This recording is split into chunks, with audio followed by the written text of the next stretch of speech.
So that applies only to the Neisei Koichos part. That applies to the Neisei Koichos. So that a human being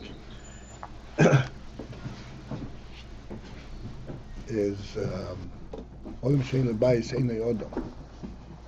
Because he loses that principle. And he belongs there.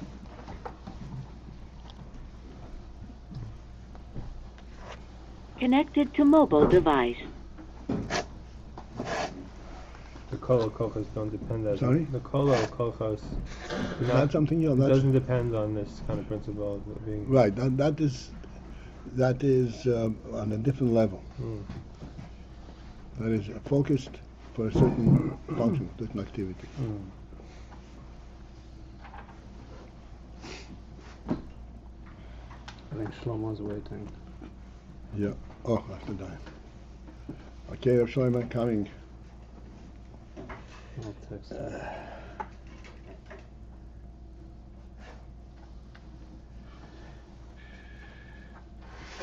I walked out of the house and I forgot my purse. Welcome to IDT Connect. I have to run back. Welcome. 5 minutes here and there. At the tone, please record your name followed by the pound key. Abba Thank you. Paltiel. You're now entering the conference room. To exit the conference room, press ***.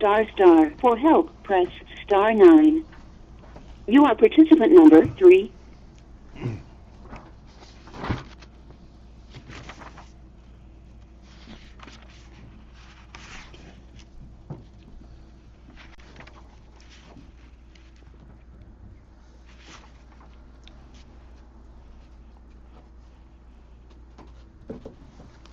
So, last night we went into a new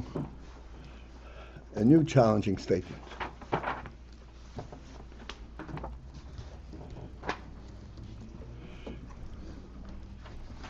That, say, the koiches, haklulim nefesh, and as we point out, haklulim nefesh means that this is not nefesh itself.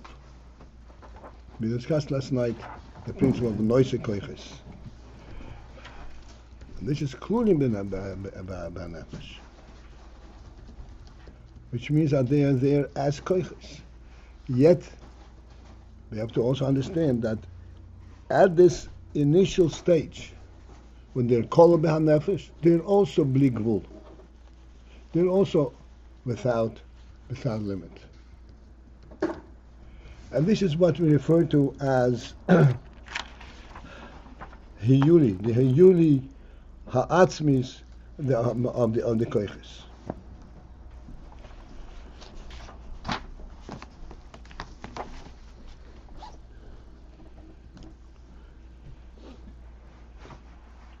And in order for this koyach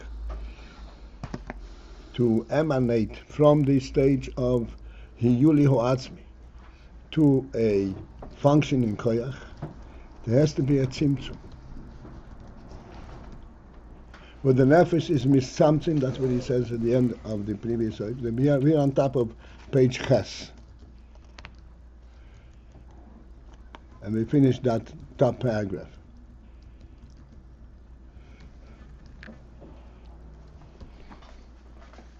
In order for the koyach to emanate and to surface to a perfectly, completely functional level from the hiyuli state, there has to be a tzimtzum. The nefesh has to be with something. And what is the inyan from this tzimtzum? The focus of this tzimtzum is that the nefesh is misamtzim in order to relate to the body, to the guf.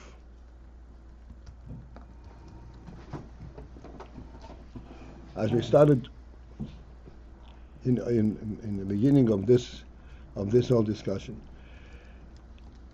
that the goof is suited to the tzuras hanefesh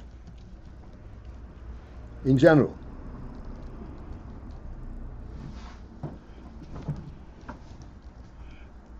The nefesh can recognize the goof in the sense that the goof can accommodate the nefesh. As we explained, that the tzuras, the form of the human body, is approximating the way the nefesh, the way the kochas nefesh are recognized in the nefesh. The head on top, and then there is coming from this the midos and lower kochas. By baal chai, an animal, his whole design is different. His first reaction is from the midos, not from the head, from the intellect. And therefore the nefesh ha'odom cannot relate to that type of body. And it cannot be mislabish. But the guf ha'odom is suited to be makabel the tzuras hanefesh. But still, this is gashmis and this is ruchnius. And therefore, the nefeshness needs to be mitzamtzem. But after the tzimtzum, there is a correspondence. There is a way to correlate. To the point where he says, after the tzimtzum, this is where the ruchnius should be gashmis, and the gashmis should be ruchnius, can understand each other.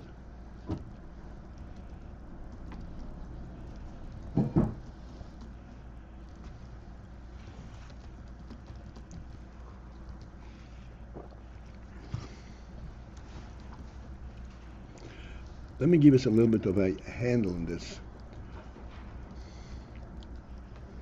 The ruchnius shebegashmius.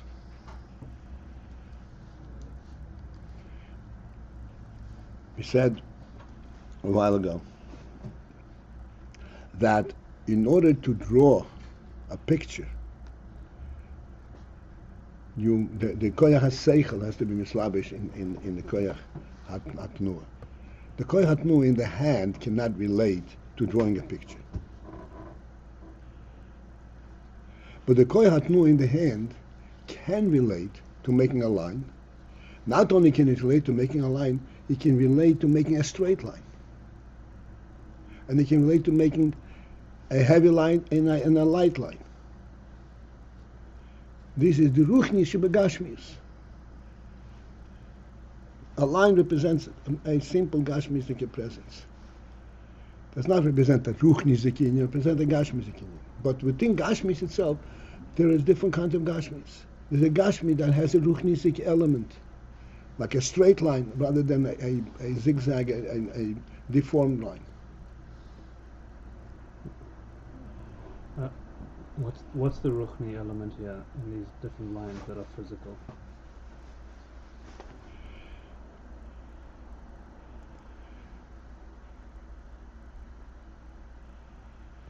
Okay, let's think about it. Let's employ our gashmishe beruchnis to understand this.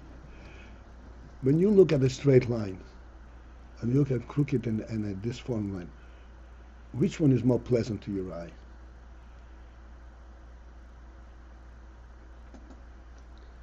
Hello? It seems like they each have their place. I mean, a straight line is like the horizon, a crooked line is like the seashore. I mean, which is more... Wow. I like that.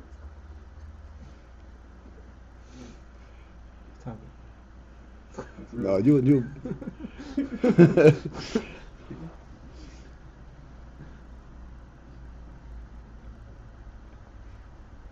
When you look at the line, you see a crooked line because you know the seashore or because you know the line? A line without a context is... A line without a context, exactly, that's right. That's gashmius. A line with no context, so... That's exactly, I can that's make a wavy gashmius. line, or I can make a straight line. Yeah.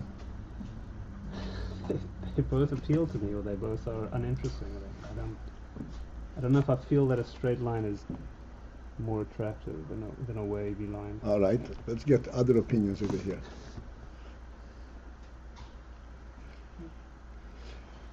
You have straight path, or you have a... Well, the thing is, I understand. The straight line seems to have sort of more, like almost a message. Like there's I understand. representing. I understand. It's not a message. It's a human thing. It's not haphazard. Like you said, a human being belongs there. The straight line belongs there. Oh, a line with no pattern and a line that looks random. Random is not. See, I understand where you're coming from, because you were trying to think that everything that you see is based on your personal experience. I'm not asking you how you experience. I'm asking you how your nefesh relates to it, how your chochmah relates to it. When you see, maybe I mentioned the other day, you see a picture on the wall, and it's out of kilter. You are related to the seashore. Well, there you want the symmetry of the aesthetics. You want it right. One So second. Where does that come from? That's a Ruchni thing. That It's a ruchni shebagashmi. where There's nothing there. you're making the gashmi reflect an inner. No, you just are not pleasant. Okay. The gashmi itself is not pleasant. Not reflected. As I'm saying, you go flying up into the seashore. It's not right. So you said it right. It's not right. Fine. Nothing. The gashmi itself, it's not right. Or a messy room versus a clean room. I'm sorry. A messy room versus a clean room. That's right. or This is crooked table. gashmis itself. This is not. This is ruchni shebagashmis. It doesn't. You have any message whether it's hanging straight or crooked.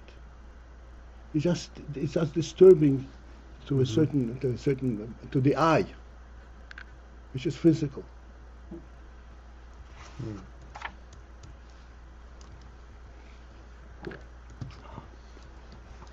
I used to open up a book with Hebrew letters versus one with English letters, and you just felt that the Hebrew one was just more pleasant.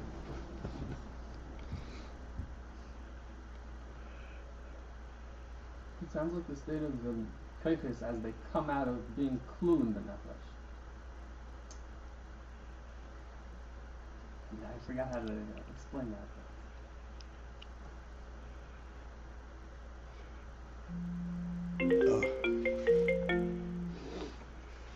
So these koiches, as they are called the nefesh, they are really individual koiches, even in the nefesh itself. We still have to discuss the principle that says that these koiches, as they are called in the nefesh, they are still bli gvul. And it's called the hiyuli of the koich. Hiyuli of the koich means it does not have really a koich identity. The sechel is not sechel.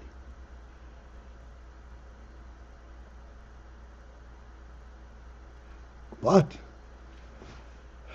the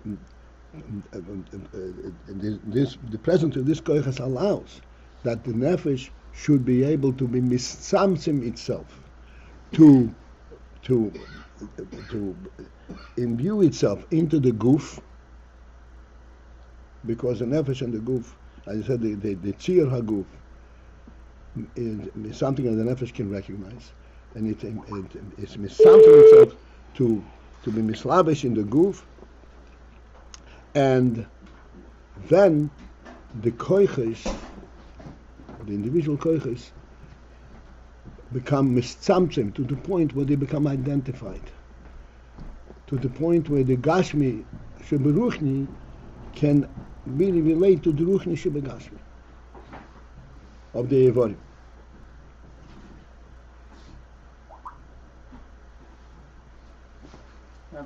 One second.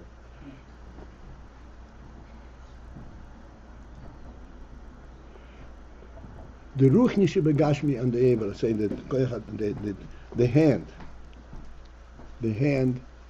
is the ever where the koyachat nu is mislavish.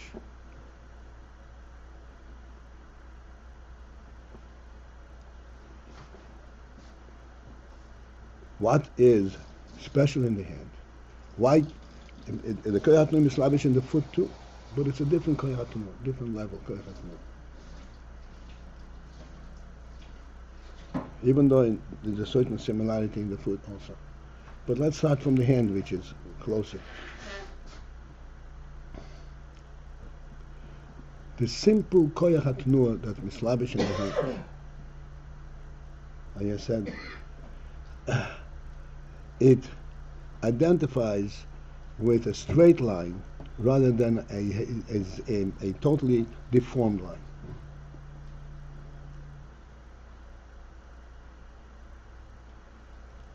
The hand itself, the form of the koyach of the hand, the iver of the hand,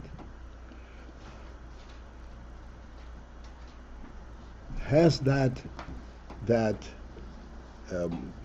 agility or dexterity that it can be directed to write a straight line.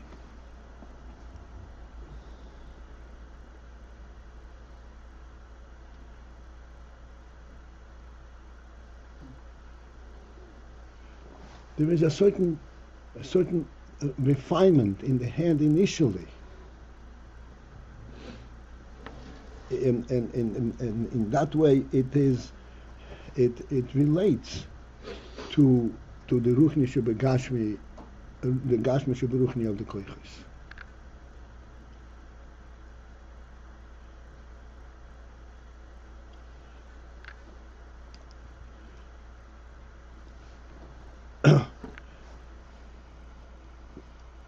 These two are very distant. Ruchni shebegashmi and the gashmi sheberuchni of the koyach and the hand are very distant, because this is gashmi, this is ruchnis. But due to the tzimtzum, due to the focus, where you want to give the hand that ability, then they can relate to one another. The last point, due to the tzimtzum. No, but it's not automatic. If you want to write a straight line, the hand is very well disposed to it. Still, you have to focus on a straight line. Okay. So this is the tzimtzum enables. A moment ago it was said that they are so different. So I'm wondering how this tzimtzum accomplishes them touching each other or interacting. Tzimtzum accomplishes in the principle. The statement of tzimtzum is the following. Like in the case, you want to explain something to somebody. You have this thought in a very broad, high perspective, from a truth perspective. You want to explain something, that thought, to somebody else. In order to explain it, you have to be mitzamtzem this thought to the point where you have to be able to think of this thought from a perspective as if you don't know it and you're first discovering it.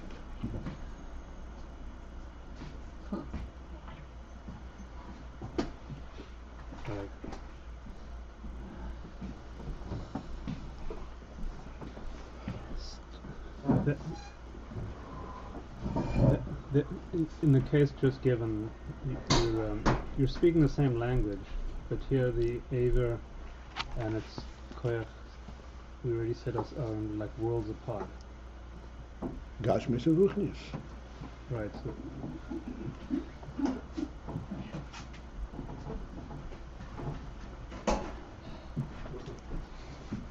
is this dexterity of the hand something, or is it the ruchnius of the gashmius? This is like the ruchnis and the gashmis. Always coming to Gargour.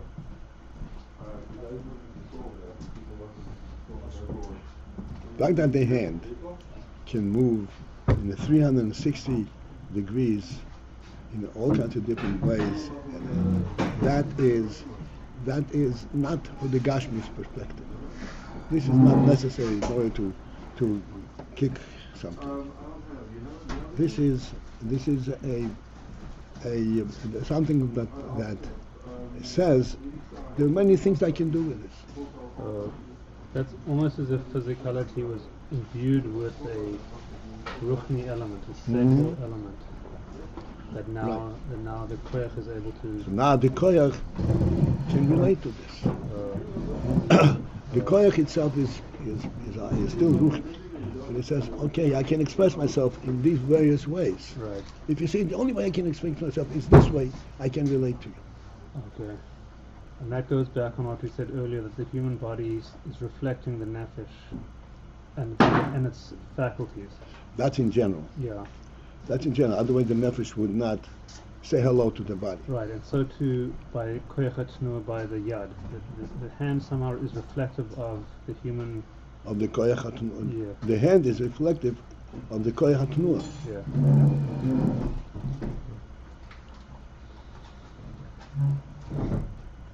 This is how they relate, and in other words, it's both. On the one hand, the koyach hatnua is the way it is in the nefesh, is vezeh-hu, is limitless, but yet through tzimtzum hanefesh, it can actually imbue itself into the koyach, into the hand, into the physical life.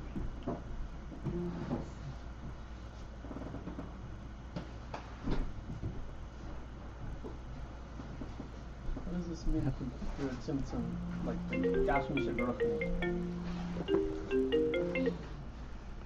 Tzimtzum, I explained, tzimtzum means that you're focused to correlate to the goof. Now, I have an idea of a straight line. Okay, now, tell the goof about a straight line.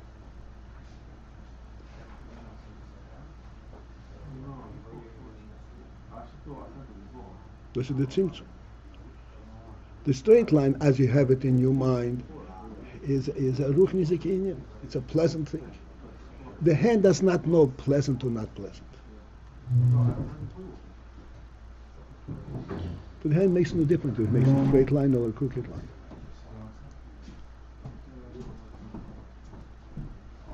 But it can relate to straight line. And you mitzamtzim your sense of pleasantness, mitzamtzim it to the line element, to the physicality of it. How does this pleasant express itself on the physical level? So the gashmi shebaruchnis. That way you can bring the koyach to relate to the hand.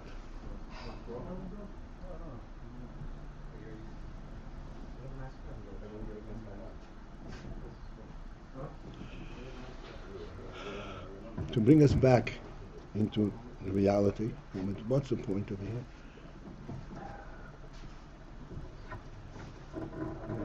When we are doing a very simple act like drawing a straight line, it would seem that this is the hand doing the straight line. It's not the hand. It's the koyach in the hand. Not only is the koyach in the hand, the koyach as it is mislabish in the hand, the ability to force the hand to move it. No, there is the essential element of the koyach, but it's misamtzim to express itself through the hand.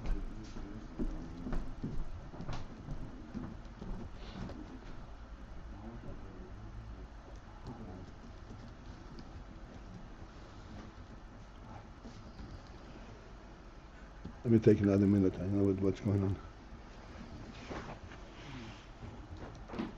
Okay, a minute. Where did you say the essential element of the koyach is? What?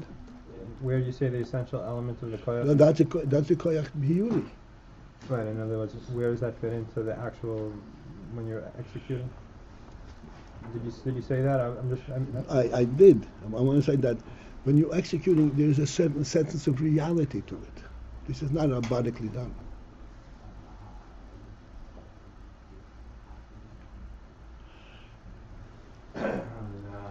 I want to bring it to something that we actually experience without awareness. I've said many times, when a human being walks a straight line, there's a distinct difference between how he walks a straight line and an animal walking a straight line. Animal walks a straight line, it only is aware of that straight line. It's walking on the straight line. You can walk on a wire, and no problem. For a human being to walk on a wire is a whole challenge. Why? Because the human being sees a straight line as part of the entire globe. He's never in isolation, never in no place. He's always not only in reality. He cannot be outside of reality. Like the animal can be whatever you put him in his cage, he's happy. Give him his piece of meat.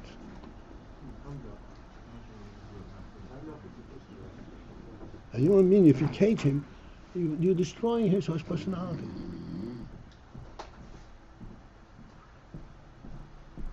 When he walks in a straight line, it's a straight line drawn from the entire globe, from entire reality.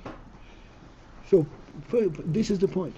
It's a straight line, but this straight line is part of reality, and it represents reality to him.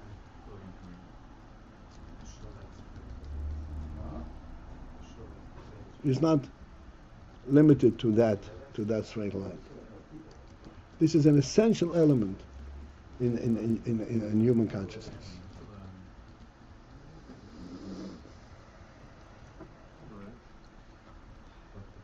This is it for this morning. Okay, how much we covered today? Shlomo Innocent and Yehuda Forrester.